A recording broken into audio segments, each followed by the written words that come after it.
আপনারা ইতিমধ্যে জেনেছেন যে আমাদের বাংলাদেশের উল্লেখযোগ্য স্বনামধন্য দুজন, একজন হলো আইনজীবী ব্যারিস্টার এবং আরেকজন হলো তিনি ব্রিগেডিয়ার জেনারেল ছিলেন। এই দুজনকে দীর্ঘ 8 বছর পর্যন্ত ঘুম করে রাখা হয়েছে আয়না ঘরের মধ্যে। ওনাদের দুজনের ইতিহাসগুলো আপনারা শুনলে, এখনো ওনারা স্পষ্ট বলেননি, তবে ওনাদের কাছে আমাদের পরিচিত যারা গিয়েছেন তাদের মারফত আমরা যতটুকু জেনেছি। আর ওনারা যখন নিজেরা হয়তো বলার জন্য প্রস্তুত হবেন কিংবা বলবেন, সে সময় আপনারাও শুনবেন এগুলো। একজন জীবন্ত মানুষকে যদি একটা কবরের মধ্যে রেখে দেওয়া হয়, অন্ধকারের মধ্যে রেখে দেওয়া হয়, তার জীবনটা কেমন কাটতে পারে। ওনারা বলেছেন এই এতটা বছর পর্যন্ত আলো কাকে বলে, সূর্য কাকে বলে, আল্লাহর এই সুন্দর পৃথিবী, সেই পৃথিবীটা দেখার সুযোগ আমাদের হয়নি। আলো বলতে কি বোঝায় সেটা আমরা দেখতে পারিনি, আমাদেরকে আলো বাতাস দেখতে হয়নি। একজন মানুষের যে মৌলিক অধিকার তাদেরকে সেগুলো থেকে হরণ করা হয়েছে। শুধু এরা তো বেঁচে ছিল মাত্র, এমন আরো অনেকেই আয়না ঘর থেকে বেরিয়ে এসেছেন। ওলামা কিরামদের মধ্যে এমন আমরা পেয়েছি যে র্যাব বাংলাদেশে তৈরি করা হয়েছে।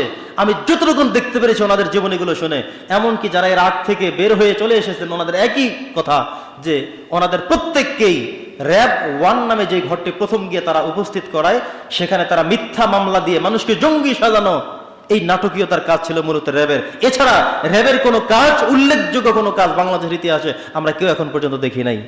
বন্ধুগণ আমার, প্রত্যেককে এমন কোনো কষ্ট দেয়নি যেই কষ্টের কোনো মাত্রা থাকতে পারে। আমি কারাগারের রাত দিন একটা বই আছে, যারা পড়েছেন, অথবা আইয়ামে জাহিলিয়াতের ইতিহাসগুলো আপনারা যারা পড়েছেন, এত বর্বরচিত চরিত্র কারো ছিল না।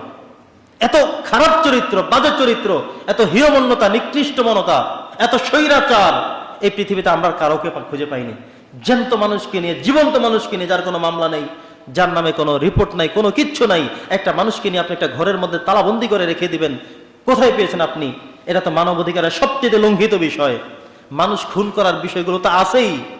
বন্ধুগণ আমার, তো আমরা ততক্ষণ পর্যন্ত বুঝতে পেরেছি ওলামা কিরামদের যে নিষ্পেষণ হচ্ছিল, আমরা আশা করেছিলাম যে শুভে সাদিকটা মনে হয় খুব কাছাকাছি সময়।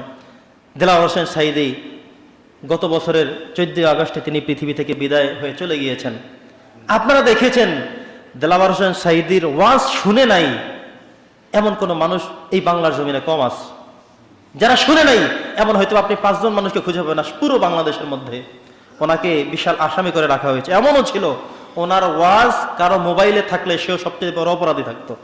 ওনার ওয়াজগুলো মোবাইলে কেউ রাখতে পারতো না, কম্পিউটার রাখতে পারতো না। কম্পিউটার খোঁজ করে, মোবাইল খুঁজে যদি দেলাওয়ার হোসেন সাঈদীর ওয়াজ পাওয়া যেত, তাকেও বন্দী করা হতো। বলা হতো, র্যাবরা গিয়ে কি বলতো যে ইসলামিক বই পাওয়া গেছে। আরে খোদা, ইসলামিক বই পাওয়া গেলে সেটাও কি অপরাধ হয়ে গেল? একজন বক্তার ওয়াজ মোবাইল আছে, সেটাও কি অন্যায়? এটার মধ্যে কিন্তু আমাদের এতগুলো দিন পার করতে হয়েছে। আল্লাহ তাআলার কি পরিবর্তন! এই যে 15ই আগস্টের দিনে, যে সময়ে অগস্ট মাসের 1 তারিখ থেকে শুরু করে বঙ্গবন্ধুর ভাষণগুলো চলতো একাধারে, 15ই আগস্ট তার শাহাদাত বার্ষিকী পর্যন্ত চলতে থাকতো। কিন্তু এই বছরে কি হলো দেখতে পেয়েছেন আপনারা সবাই। আমি বোরহানুদ্দিন দিয়ে এসেছিলাম, আমি কাজিরহাট গিয়েছিলাম এই 15 তারিখে। ওই প্রান্তেও দেখেছি মাইকে দেলাওয়ার হোসেন সাঈদীর ওয়াজ বাজছে, এই প্রান্তেও দেলাওয়ার হোসেন সাঈদীর ওয়াজ বাজতেছিল। তো চিন্তা করলাম, গত বছরে এমন সময়ে দেলাওয়ার হোসেন সাঈদীকে তারা পৃথিবী থেকে বিদায় জানিয়েছে, আর সময়ের ব্যবধানে আজকে এসে যেই মানুষটার বক্তব্য আপনারা 15 দিন পর্যন্ত শুনতেন, পুরো মাস ধরে শুনতেন, তার এখন মাইক বাজানো সম্পূর্ণ নিষিদ্ধ করে, উল্টো যার প্রতি নিষেধ আপনারা করে রেখেছেন তার ওয়াজ এখন চলছে। শুধু দুঃখ হলো একটাই, আল্লামা দেলাওয়ার হোসেন সাঈদী এই চিত্রটা তিনি দেখে যেতে পারলেন না।